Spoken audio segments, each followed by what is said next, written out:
ఇక పాకిస్తాన్ పై భారత్ మరింత ఒత్తిడి పెంచుతోంది. ఉగ్రవాదులకు అండగా ఉన్న ఆ దేశాన్ని ప్రపంచం ముందు ఏకాకి చేసేందుకు ప్రయత్నిస్తుంది. పాకిస్తాన్లో గల ఉగ్ర స్థావరాలపై చేసిన ఆపరేషన్ సింధూర్ గురించి దేశంలోని ఇతర దేశాల రాయబారులకు వివరించనుంది. ఉగ్రవాదులకు పాకిస్తాన్ ఆశ్రయం కల్పిస్తుందని తెలపనుంది. దీనికి సంబంధించి బ్రిటన్ సహా ఇతర దేశాల రాయబారులకు కేంద్ర ప్రభుత్వం ఇప్పటికే సమన్లు పంపించింది. ఇవాళ మధ్యాహ్నం 3:30 గంటలకు ఢిల్లీలో గల రక్షణ శాఖ కార్యాలయంలో సమావేశం నిర్వహించనుంది. ఆపరేషన్ సింధూర్ కు సంబంధించి ముఖ్యమైన విషయాలను ఆయా దేశాల ప్రతినిధులతో పంచుకోనుంది.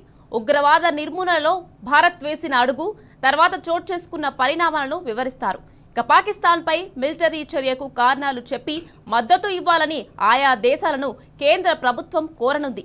ఇక సమావేశంలో విదేశాంగ మంత్రి ఎస్ జయశంకర్, విదేశాంగ శాఖ కార్యదర్శి విక్రమ్ మిశ్రీ, పలువురు ఉన్నతాధికారులు, రక్షణ శాఖ అధికారులు పాల్గొంటారు.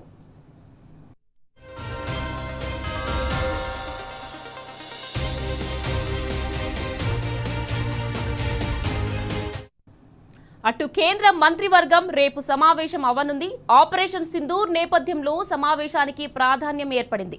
భద్రతాపరంగా అనుసరించాల్సిన వ్యూహాలు, సైనిక సన్నద్ధతపై చర్చించే అవకాశం ఉంది. ఇటు విదేశాంగ పార్లమెంటరీ స్థాయి సంఘం సభ్యులతో ఆపరేషన్ సింధూర్ వివరాలను కేంద్ర ప్రభుత్వం డిస్కస్ చేయనుంది. ఈ నెల 19న parliamentary committee chairman Shashi Tharoor నేతృత్వంలో సమావేశం జరగనుంది.